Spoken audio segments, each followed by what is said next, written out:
try and make some sense of their relationship. Well, joining me now to cast an eye over it is Zoe Rastegar, who was born in Iran. She's the producer and host of a cultural talk show just outside Washington, the United States now. Zoe Rastegar, very good to talk to you. What have you made of these talks? I mean, finally a useful first step in getting them together, or just simply too little too late?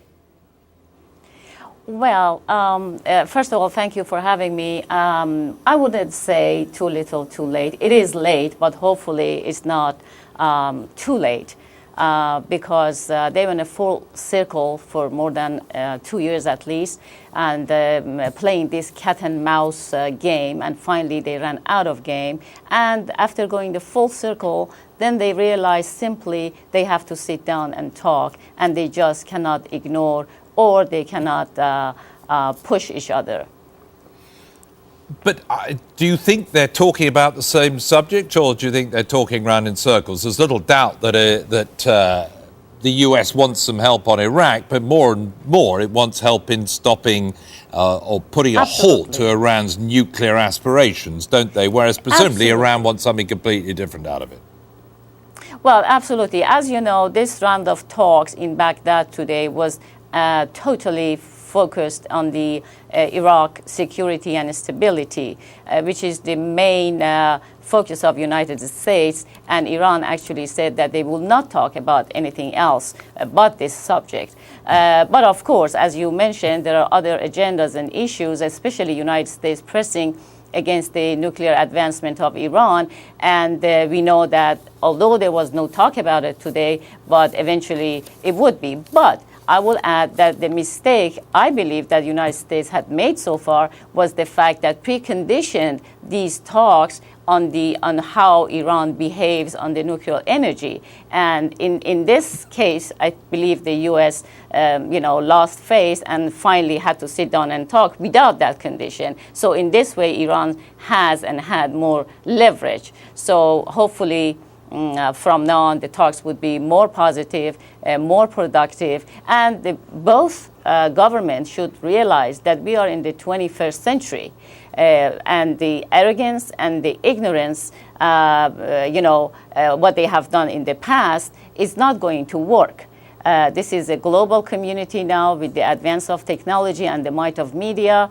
Everybody is aware of everything, the public is aware of everything, and just it doesn't cut it that either United States or Iran, they go on the way they have been going so far. I mean, you've been very critical in what you've said and written in the past about the United States attitude in the first place, that in a way they're labelling of Iran as a part of the axis of evil has helped to turn them into pariah state. Are you suggesting that in a way they've encouraged Iran's bad behavior?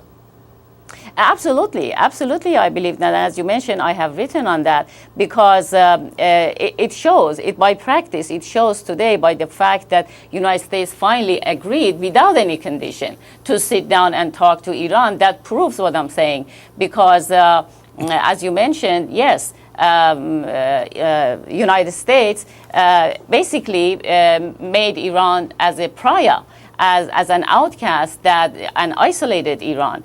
And it was not to its advantage. As we see the Iraq war, they could have helped much more. They could have helped a year ago at least, when every political pundit advised the Bush government that sit down and talk to Iran, to Syria or North Korea, which finally they did also with North Korea. So we can see the result of that. Of course, the behavior and the foreign policy. Do you think this is a genuine change of heart by the Bush administration? And do you think it's, that they really can achieve something, or does it need a change of administration in the White House to really start making some headway with Iran?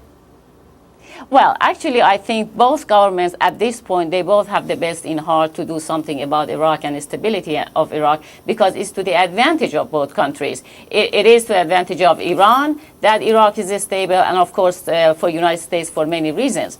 Yes, I do believe that they both have good things in heart, but then on the other hand, we have to see that how much they're expecting from each other and how much they are willing to cooperate. But at this point, yes. Zoe Rastegar, we must leave it there. Thank you very much indeed. Been good talking to you. Oh, you're quite welcome. You're quite welcome. You're watching